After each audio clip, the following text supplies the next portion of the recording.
At 52, Maggie is capable and highly organised. She plans her meals, controls her portions, and she's removed as much uncertainty from her eating as possible. And yet in the evening, after dinner, when she's alone, she eats in secret. Not because she's hungry, but because she has a body disturbance that only settles with sugary treats.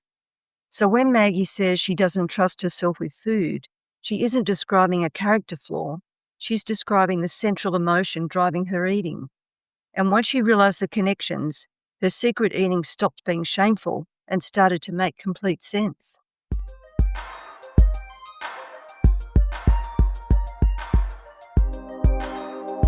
Hi there, it's Bronwyn. Welcome back to Before Dieting. If you're new here, this is the podcast where we delve into food stories, eating blueprints, and the lasting systems they create.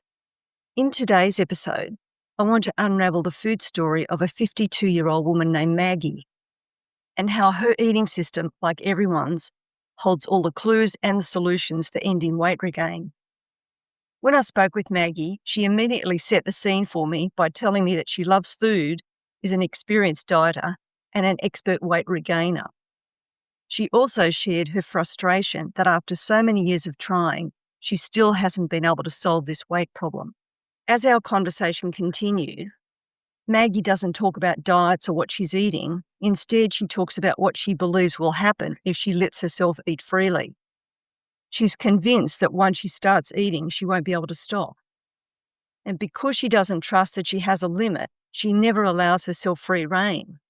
And that word trust becomes a repeating theme throughout the entire conversation. The way she's dealt with this lack of trust around food and eating, she has built what I would call a food control system. She's created a way of eating that removes all decision-making. So she plans her meals out weeks ahead, and she has them home delivered so that they're portion controlled and functional. They give her all the nutrients that she needs.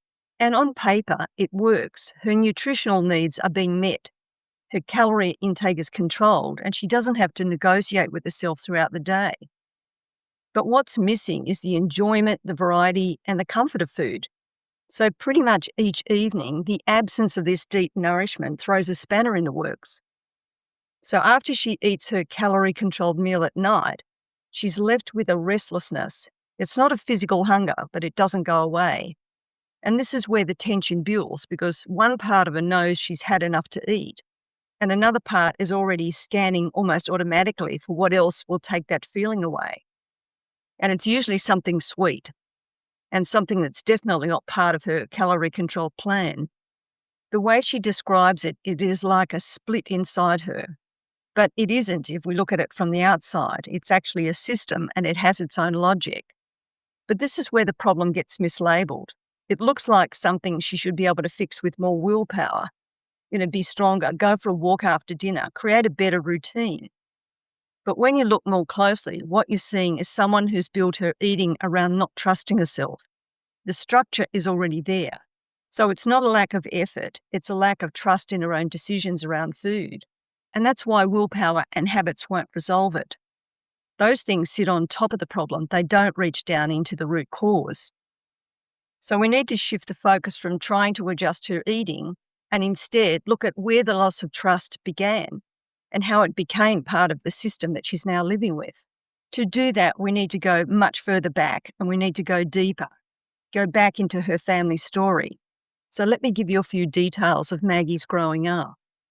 She grew up in a household where until she was 13, food was abundant. But while food was provided, emotions were not allowed to be spoken about. She said to me, "We let the food do the talking." And in this growing up, her father played a central role in defining the characteristics of her relationship with food. He was very overweight and had a serious heart attack when Maggie was about 13. And after that happened, the family diet changed dramatically. Gone were the family favourites of pizza, lasagna and fried foods, and meal portions were severely reduced, and eating anything between meals was eliminated. When I asked how the relationship with her mother was throughout all of these changes, she responded with, "I didn't trust her." Maggie goes on to describe her mother as someone who met all her physical needs but none of her emotional ones. And Maggie's father struggled with all these strict dietary changes, and he would take her on regular secret eating trips, ones where there was nothing off the menu. And as they both had a sweet tooth, it was things like cakes and pastries and chocolate bars that really were front and centre. And if you think about it, these were experiences of connection and pleasure and shared secrecy. And these outings sat completely outside the new food rules of the household. Then when Maggie was 19, her father suffered a second and this time fatal heart attack. It's been decades since her father's death, but this pattern that was created through these secret eating adventures has stayed with her. That eating had become tied to secrecy, to bonding, and to emotional relief. And that matters because if you don't learn trust in your early relationships, you don't suddenly develop it later. So when she says she doesn't trust herself with food, she's not talking about just eating. She's talking about a much broader pattern of not trusting her own responses, her own limits, and possibly her own capacity to read her own body signals. When you look at her current eating, particularly what we call relief eating, you can see how that same childhood model is being replicated. There's the daily visible restriction, where food is consumed as fuel, and this later in the evening is followed by a hungering for sweet things. The only difference between what she was doing in childhood with father and what she does now is now that she does it alone. But let's back up to how diagnostics were able to uncover her eating blueprint. When we mapped her weight and dieting history, it showed the familiar pattern of losing weight, regaining it, and starting again. But when we mapped her eating across the day, something else became clear. There was no space for hunger. Food was present from waking until bedtime, which meant her body never had the opportunity to signal its own needs. When we look at her origin family table, the patterns become even more visible. Before her father's first heart attack, meals had portion sizes that were larger than what her body required. All meals were eaten fast, and the pace of the meals didn't allow for any awareness of fullness. Now, these aren't just small details, they are the conditions and characteristics that shape how a system is created and operates. One of the most important shifts for Maggie came when she moved out of her head and into her body. Up until that point, all her effort had been focused on thinking about food, planning food, and controlling it. But none of that required her to actually be present in her body when she was eating. And without that presence, there is no feedback loop. So she started with something very simple, and that was learning how to bring her attention back into her body. She did that by slowing down her breathing, placing her feet firmly on the ground, and slowing the pace of what she was eating. By doing this, she was able to stay with the experience of the meal rather than rushing past it. So this wasn't about good eating or bad, it was about creating the conditions where her body can start to signal again. For Maggie, social eating was one of the most challenging environments for her. She talked about the noise and the movement and the conversation would always pull her away from herself. And when that happened, she would find herself eating quickly, barely tasting the food, and of course, finishing the meal without any sense of satisfaction.